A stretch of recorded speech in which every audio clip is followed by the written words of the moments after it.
That is how you process betrayal.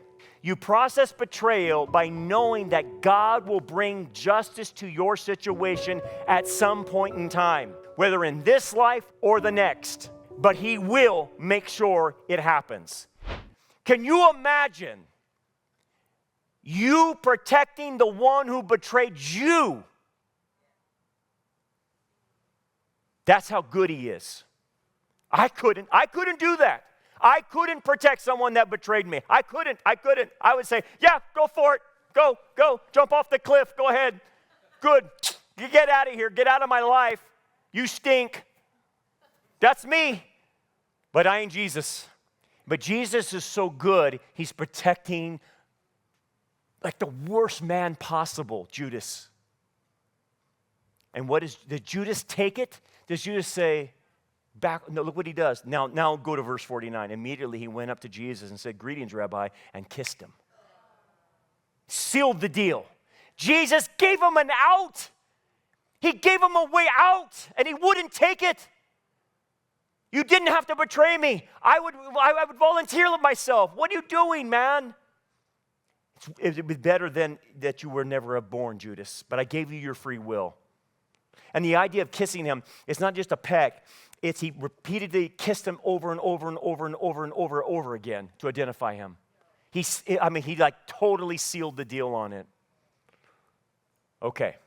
Then Jesus said to his chief priests, captains of the temple, and the elders who came, "Have you come out against a robber with swords and clubs when I was with you daily in the temple, but you did not seize me? But this is your hour and the power of darkness." So I voluntarily allow myself to be betrayed, and I'm allowing myself to be captured by you, but I'm going to force your hand. But this was done that the scriptures of the prophets might be fulfilled. Then all the disciples forsook him and fled. So this is another adding injury to insult.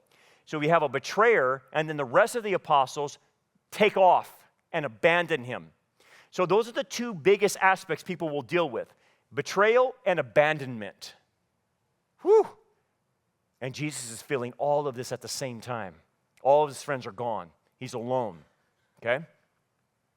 Then Judas, his betrayer, seeing that he had been condemned, was remorseful and brought back the 30 pieces of silver to the chief priests and the elders, saying, "I have sinned by betraying innocent blood." And they said, "What is that to us? You see to it." Then he threw down the pieces of silver in the temple and departed and went and hanged himself.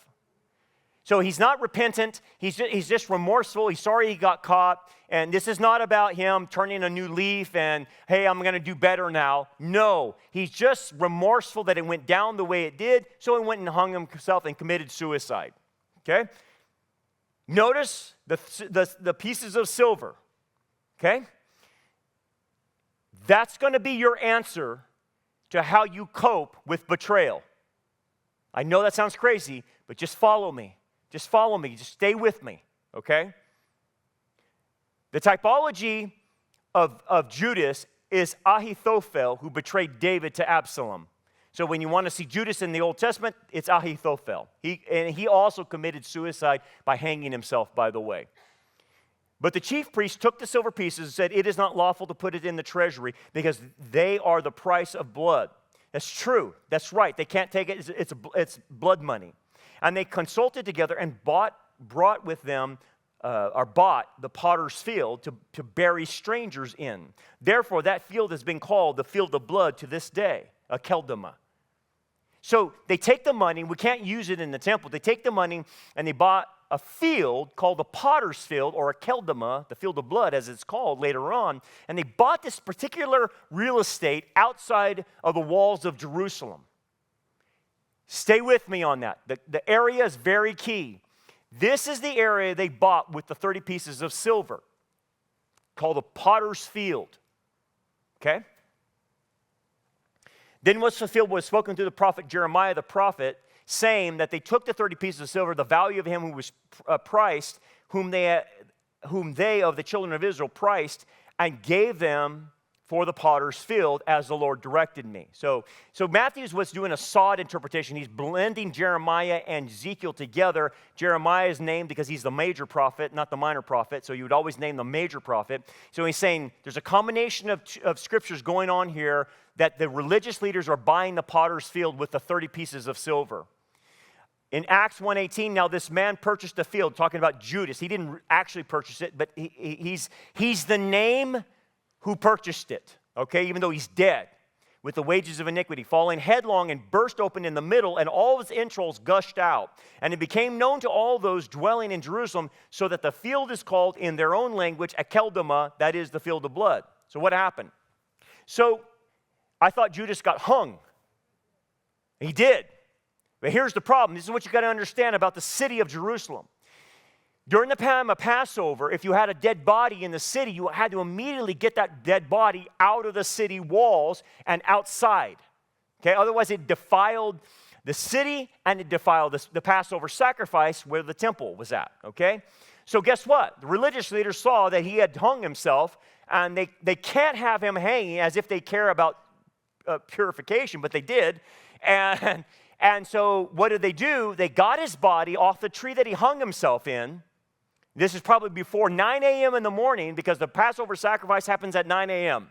So they took Judas's body and they threw it over the wall of Jerusalem, which was very common, according to Josephus, what they would do to dead bodies.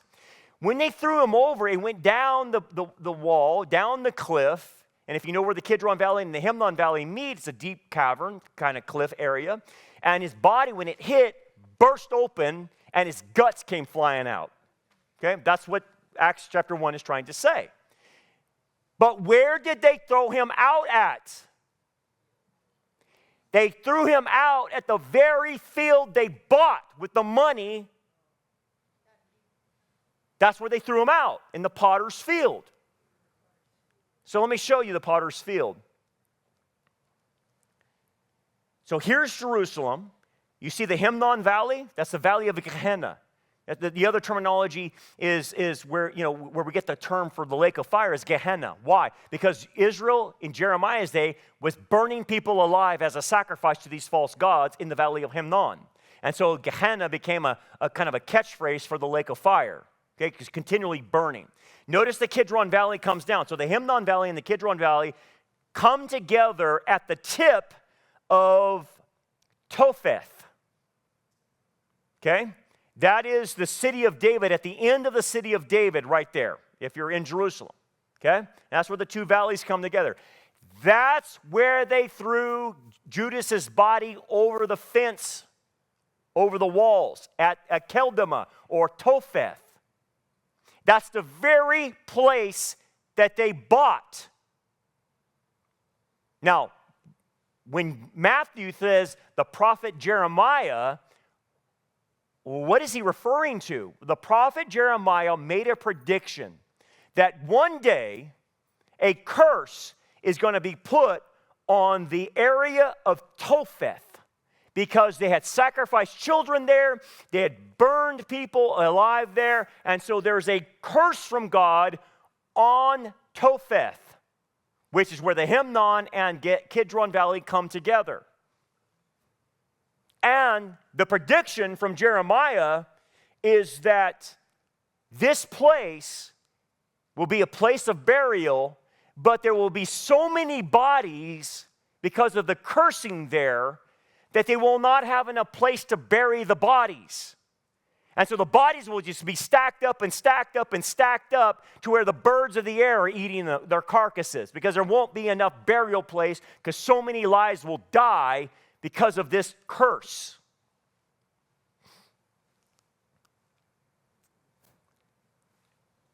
The cursing, because Matthew is bringing in the cursing, has to do with the unpardonable sin. It has to do with the blasphemy of the Holy Spirit, which they did against Jesus. When the religious leaders had that 30 pieces of silver back from Judas and they purchased the field that had the curse on it. The curse is the curse from rejecting their own Messiah. They bought their own curse by saying, this is the wages we want to give the Messiah, a slave's wages, according to Zechariah chapter 11. But it's those very wages that brought 70 AD to them when Titus comes in and kills 1,100,000 Jews and destroys the temple. And guess what Josephus notes? That they started burying the dead Jews in the potter's field, where Judas's body was there, that had been bought by the religious leaders. And they started burying people right there in that valley, right there. And you know what happened? Because when you have 1,100,000 Jews dead, guess what you ran out of? Burial space. So guess what they did in the valley? They started stacking up the bodies, one after another, 1,100,000 stacked up on each other, and the birds and the vultures and the carrion are all coming in and eating the bodies, which is exactly what Jeremiah predicted, which Matthew is now connecting to the buying of the potter's field, and is saying it is because of your rejection of him that you now have brought in the Jeremiah's curse, and the curse came in 70 AD because of the rejection of the Messiah. You bought the curse yourself. Now, what's the application of that? The application is this. I have taken you all through that to show you the justice of God. No one gets away with anything. No one.